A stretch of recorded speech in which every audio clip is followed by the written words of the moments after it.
Bienvenidos y bienvenidas a Igualdad en Acción, 8 podcasts de la Confederación Regional Empresarial Extremeña, donde acercamos a las empresas las claves, recursos y experiencias para impulsar la igualdad. Empezamos.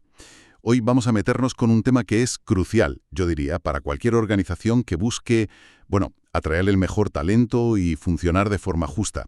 Hablamos de los procesos de reclutamiento y selección, pero vistos con perspectiva de género. Oímos mucho este término, pero ¿qué significa de verdad? ¿Es solo, una etiqueta nueva?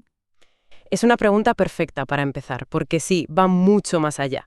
A ver, la perspectiva de género es, en el fondo, una forma de mirar, una herramienta de análisis. Es como si nos pusiéramos unas gafas violetas, ¿sabes? Unas gafas especiales. Eso es, unas gafas que nos permiten ver la realidad de otra manera.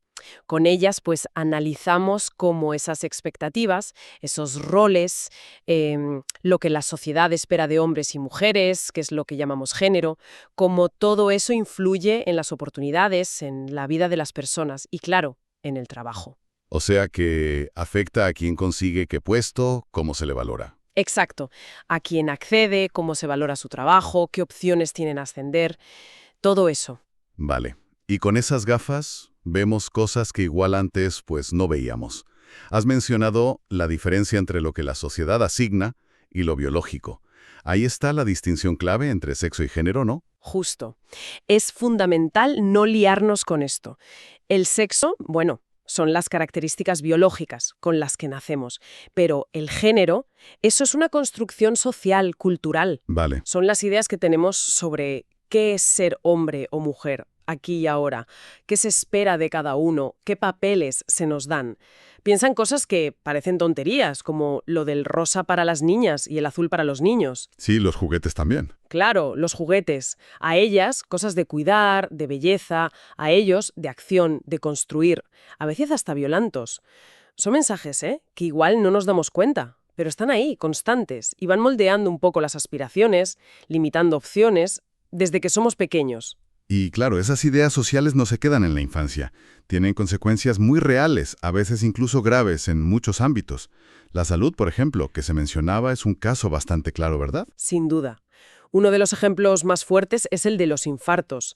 Durante mucho tiempo, los síntomas típicos eran los de los hombres. Claro. ¿Qué pasaba? Que muchas mujeres llegaban tarde al diagnóstico o se equivocaban porque sus síntomas podían ser otros. Dolor en la mandíbula, un cansancio brutal, náuseas. Síntomas que no se reconocían tan fácil. No mirar con perspectiva de género ahí, tenía y tiene consecuencias vitales. Tremendo. Y otro ejemplo, el de las vacunas, como las del COVID. Al principio, no siempre se miraban los datos por sexo, o no se estudiaba si había efectos distintos. Y luego se vio que sí, que había reacciones que afectaban más a las mujeres. La investigación, no solo la médica, muchas veces ha tomado lo masculino como lo normal, lo universal. Invisibilizando lo femenino. Eso es. Y es un patrón que vemos en otros sitios. En educación también pasaba algo parecido, ¿no? La cantidad de hombres en los libros de texto, la falta de mujeres como referentes en ciencia, en historia. Totalmente. Y se sugiere que poner ahí a más mujeres importantes no solo ayuda a las niñas a que tengan modelos, sino también a los niños. Les da una visión más completa, más real del mundo. Claro, porque normaliza que las mujeres estén y triunfen en todas partes. Y otro campo donde se ha visto el efecto de aplicar esta perspectiva de forma activa es la política. Ah, sí. Las listas cremallera. Exacto. Esas listas que obligan a alternar hombres y mujeres han conseguido que haya muchas más mujeres en sitios como el Congreso, por ejemplo. Y lejos de ser un problema, como algunos decían, ha enriquecido el debate, ha traído otras miradas, refleja mejor cómo es la sociedad. Es igualdad de oportunidades en la práctica. Entonces, si todo esto pasa en la salud, en la educación, en la política, es difícil pensar que al cruzar la puerta de una empresa, desaparece todo. Estas mismas dinámicas se tienen que dar también en el trabajo. Exactamente. Esas ideas sociales, esos estereotipos, los roles de género que tenemos todos un poco metidos dentro, se cuelan en las empresas, claro que sí. Sin darnos cuenta muchas veces. Sin darnos cuenta. E influyen en a quién contratas, cómo evalúas a la gente, qué oportunidades de crecer les das, qué tareas asignas y, por supuesto, en la brecha salarial. Todo el recorrido profesional de una persona puede verse afectado si no somos conscientes y no hacemos algo para cambiarlo. Por eso es tan importante aplicar esta perspectiva de forma, pues eso, activa y sistemática en recursos humanos y sobre todo en el reclutamiento y la selección. Vale, pues vamos a profundizar ahí. Ya entendemos mejor el concepto, cómo funciona en la sociedad, pero para las empresas que nos están escuchando, la pregunta del millón es, vale, la teoría está bien, pero ¿por qué es tan importante aplicar esto en sus procesos de selección? ¿Qué ganan en concreto? Pues mira, ganan mucho y en varios frentes. Lo primero, y quizás lo más de base, es por igualdad y justicia. Simplemente. Un tema ético. Es un tema ético, ¿sí? Se trata de corregir desigualdades que están ahí, en el mercado laboral. Hablamos de una brecha salarial que ronda el 20%, de lo que les cuesta a las mujeres llegar a puestos de dirección. Aplicar la perspectiva de género al seleccionar es un paso para nivelar un poco el campo de juego, para asegurar que las oportunidades se basan en lo que sabes hacer, en tus competencias y no en prejuicios. ¿Cómo quitar obstáculos del camino? Exacto. Imagina una carrera. Todos salen de la misma línea, pero unos tienen más vallas en su calle que otros. Pues se trata de identificar esas vallas y quitarlas, o ayudar a saltarlas. Es equidad básica. Un argumento potente, sí, pero ¿eso se traduce en ventajas que se puedan medir, en beneficios para el negocio? Definitivamente. Y ahí entramos en el segundo gran beneficio, el talento. Ah, el talento, clave. Clave. Los datos son claros. Se hablaba de una mejora de hasta el 60% en retener talento en empresas que se toman en serio la igualdad. En un mercado donde cuesta encontrar y mantener a la gente buena. Uf, sí. Ujú. Ignorar a la mitad de la población por culpa de sesgos que ni siquiera ves, pues es un mal negocio, así de simple. Además, te permite pescar en un estanque mucho más grande y variado de talento. ¿Y las nuevas generaciones? Eso. Las nuevas generaciones, los millennials, la generación Z, valoran un montón la igualdad, la diversidad. Es parte de lo que llaman el salario emocional. Si una empresa no se compromete de verdad con esto, le va a costar más atraer y retener a la gente joven. El talento y retenerlo, fundamental. ¿Alguna razón más? Pues sí, una de mucho peso. Cumplir la ley. Ah, claro, la normativa. En España tenemos la Ley Orgánica de Igualdad Efectiva, que pone obligaciones a las empresas, sobre todo a partir de un tamaño. Tienen que hacer planes de igualdad, auditorías para ver si hay brechas de sueldo injustas, poner medidas para corregir. ¿Y si no lo haces? Pues te pueden sancionar. Y las multas pueden ser importantes. De hecho, se mencionaba el caso de una empresa de servicios multada justo por discriminar al seleccionar personal. Así que no es solo por ética o por ser inteligente, es que hay que cumplir la ley. Ética, talento, ley. Y supongo que todo esto afecta a cómo te ven desde fuera, ¿no? La imagen de la empresa. Exacto. Ese es el cuarto punto, la reputación, la imagen de marca. Una empresa que demuestra que se preocupa por la igualdad, pues proyecta una imagen más moderna, más ética, más atractiva. Y eso ya no solo le gusta al talento, también a los clientes, a los consumidores, a los inversores. Interesante. Incluso se apuntaba que las mujeres, que toman muchas decisiones de compra, tienden a preferir marcas comprometidas con la igualdad. Así que trabajar esto por dentro, en la selección, por ejemplo, tiene un impacto fuera. Te diferencia para bien. Igualdad, talento, cumplir la ley y reputación. Argumentos muy sólidos. Pero decías antes que estas ideas, estos estereotipos, se cuelan sin darnos cuenta. Aquí es donde se complica la cosa a nivel personal, ¿no? ¿Cómo funcionan esas ideas que tenemos en la cabeza cuando tenemos que tomar una decisión que debería ser objetiva, como contratar a alguien? Ahí está el meollo de la cuestión. Los sesgos inconscientes son como atajos que usa nuestro cerebro para ir más rápido al procesar información. Atajos mentales. Sí, prejuicios automáticos. Se basan en creencias sociales, en estereotipos de género, en cosas que hemos ido absorbiendo toda la vida, muchas veces sin darnos ni cuenta.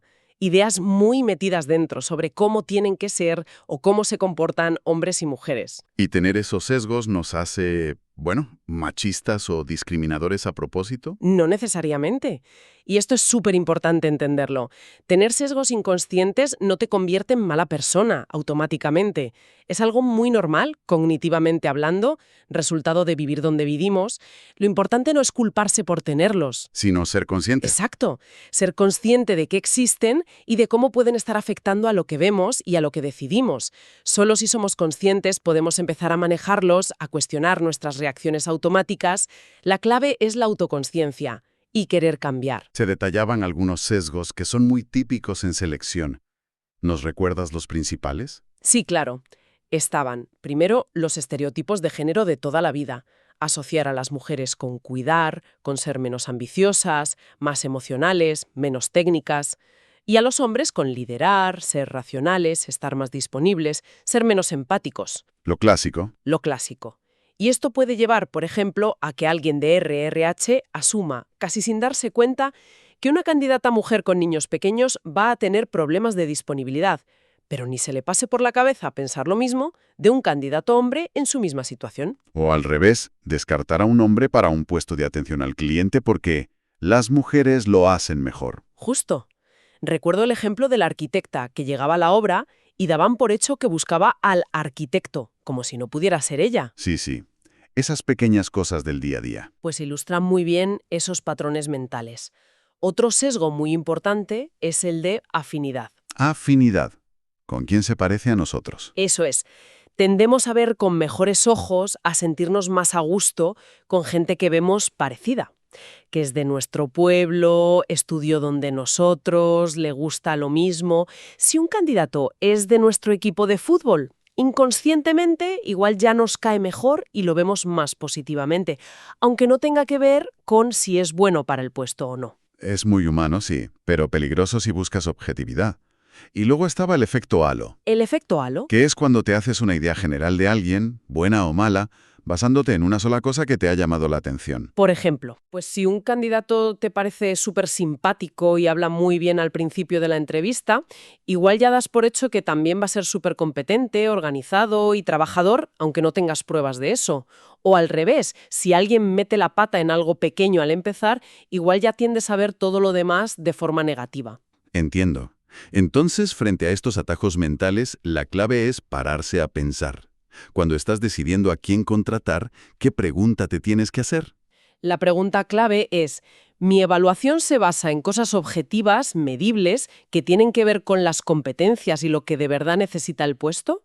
¿O estoy dejando que influyan mis gustos, mis estereotipos, mis primeras impresiones? ¿Estoy suponiendo cosas por su género, su edad, su aspecto? Exacto. O simplemente porque me ha caído bien. Ese ejercicio de ser autocrítico, de preguntarte por qué valoras las cosas como las valoras, es el primer paso, indispensable para empezar a quitarle fuerza a los sesgos. De acuerdo.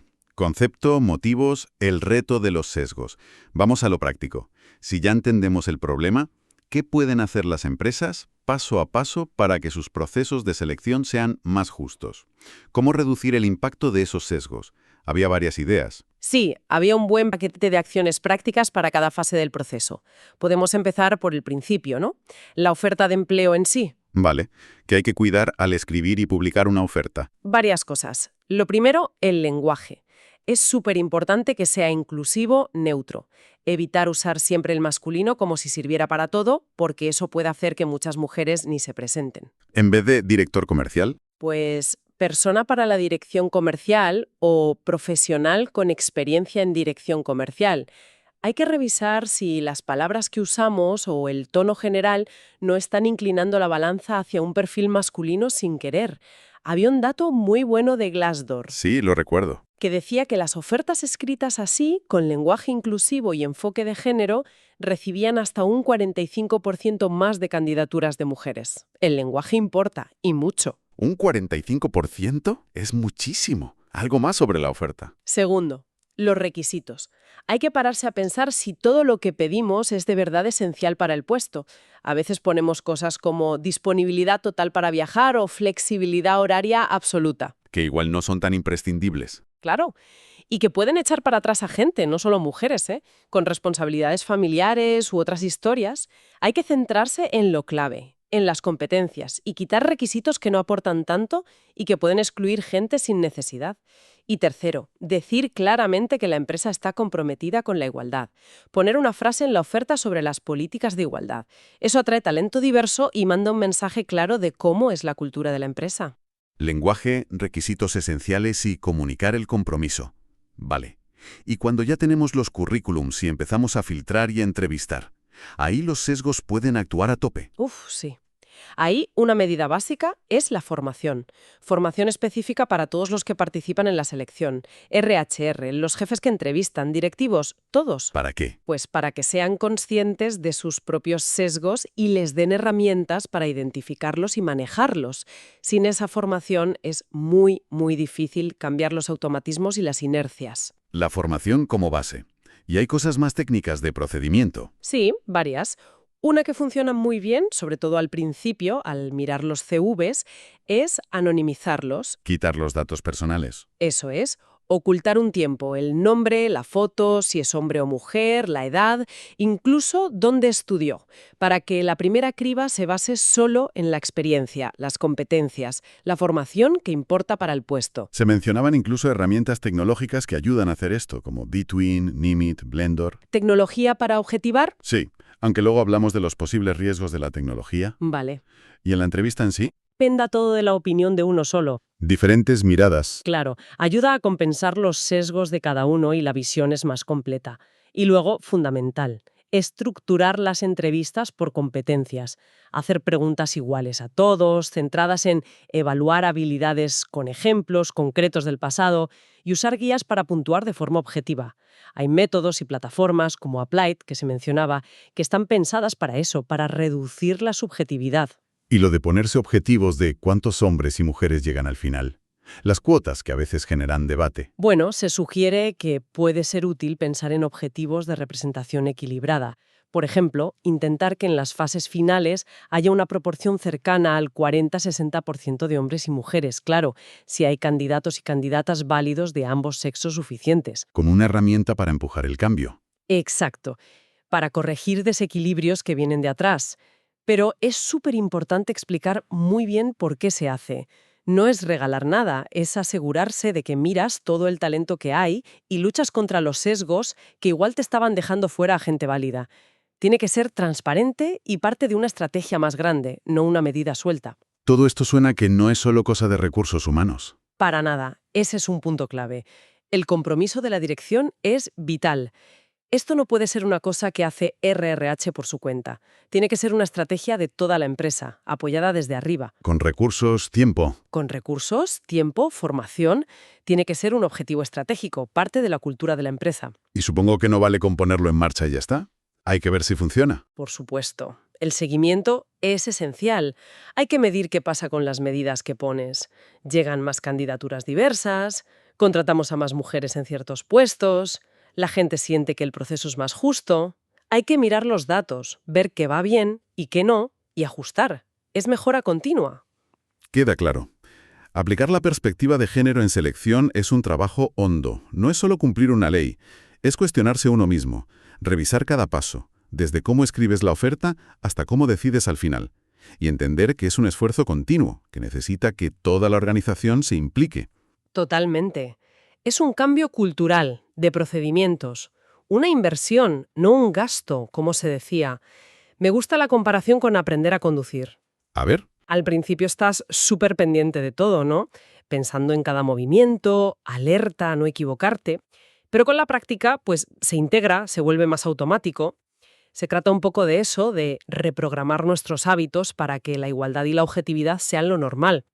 Y oye, hay que celebrar los avances y contarlos, por dentro y por fuera. Diferencia a la empresa para bien y es motivo de orgullo. una inversión con retorno claro. Talento, reputación, cumplimiento y, sobre todo, justicia. Y para ir cerrando, como siempre queremos dejar una reflexión en el aire, algo para darle vueltas. Se ha mencionado el uso de tecnología, incluso inteligencia artificial, para intentar quitar los sesgos humanos de la selección.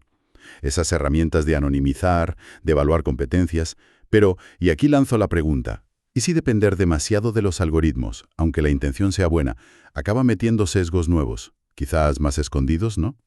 Interesante. Si esos algoritmos aprenden de datos antiguos que ya tenían desigualdades, ¿no podríamos estar repitiéndolas sin querer? ¿O creando nuevas formas de excluir a gente? ¿Cómo nos aseguramos de que la tecnología sea una ayuda real para la igualdad sin caer en nuevas trampas? Es una pregunta súper pertinente y clave para el futuro de cómo gestionamos personas. La tecnología ayuda mucho, sí, pero no es neutra por sí misma. Claro. Cómo se diseña, con qué datos se entrena, cómo se usa, Todo eso puede ayudar a luchar contra los sesgos o, si no vigilamos, a mantenerlos o crear otros. Necesitamos ser muy críticos, auditar constantemente, pensar en la ética desde el principio para que de verdad sume a la equidad. Es un debate complicado, pero muy necesario, que está ahí. Sin duda, una reflexión importante para no relajarnos y seguir buscando la mejor manera de conseguir una igualdad real.